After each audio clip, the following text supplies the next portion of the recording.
Huge game at the Spitfire ground saw Kent taking on Essex, knowing that a win will mean they qualified for the quarter-finals. They welcome back skipper Sam Billings from the England bubble. But it was Essex who won the toss, batted first, and they were soon putting runs on the board. Tom Westley very much to the fore alongside Cameron Delport, but eventually Westley fell to a good catch from Zach Crawley, hurt himself in the process. But Delport continued on his merry way. Westley going for 39. Delport would make 28.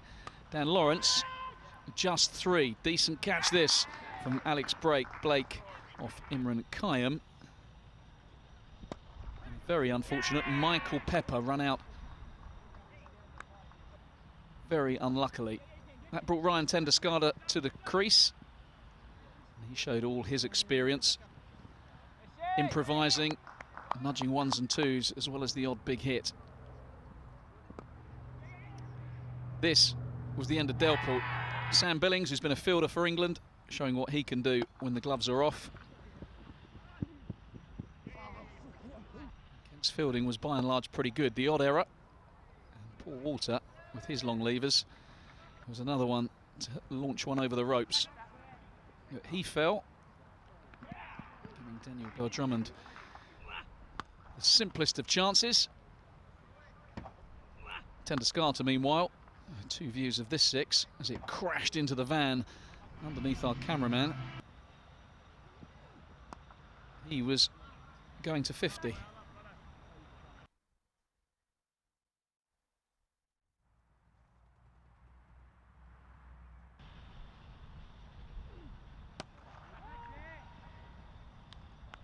Another wicket to Kayum. Tendescarter, who was undeterred, he was on his way to 52 from 33 balls, 3 4s, 2 6s. He was leading Essex to a pretty competitive total.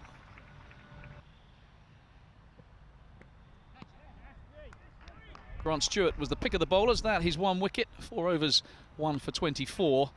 And Fred Klassen, courtesy of Stewart. And then Billings found himself on a hat-trick. But eventually, Essex posted 167 for 9, so 168 for victory for the Spitfires to earn a place in the quarter-finals. Zach Crawley, the man who had been heroic at the Aegeus Bowl, hit a straight 4 and then got done by Jack Plom. He lost his off bail, which brought Joe Denley in. He was quickly into his work.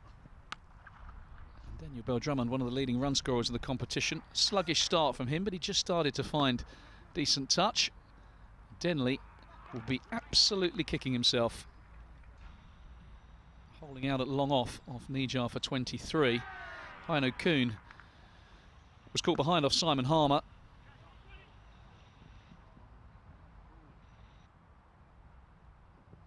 Sam Billings decided the best way to play Harmer was attack, as Ryan Tendescarter ran the wrong way at point, and he got a reverse sweep for 4, and then this effortless 6 over long on.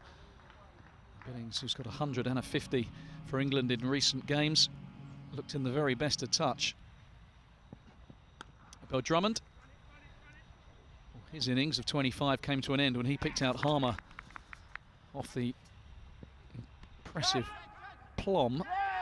He then accounted for Kent's skipper, and suddenly Kent were in the mire.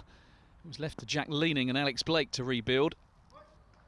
Leaning hitting that cover drive 4, the only boundary of note early in his innings. And Nijar's last delivery of his spell was deposited over long on for 6 by Blake. So Blake and Leaning held the key. Another 6 from Alex Blake. A swatted 4 from Jack Leaning, just kept Kent in touching distance. Plum's slower balls were suddenly being picked by Leaning. But then Blake fell. A couple of overs remaining. All the pressure then on Leaning to try and get Ken over the line. That 4 and that 6 in the penultimate over meant that Kent, with Grant Stewart at the crease, much as he'd been 2 days before, needed 9 off the last over. And Stewart settled it with that 6, which meant Kent won by 4 wickets with a couple of balls remaining. And look what it meant to Jack Leaning. Maiden 50 for Kent in the blast.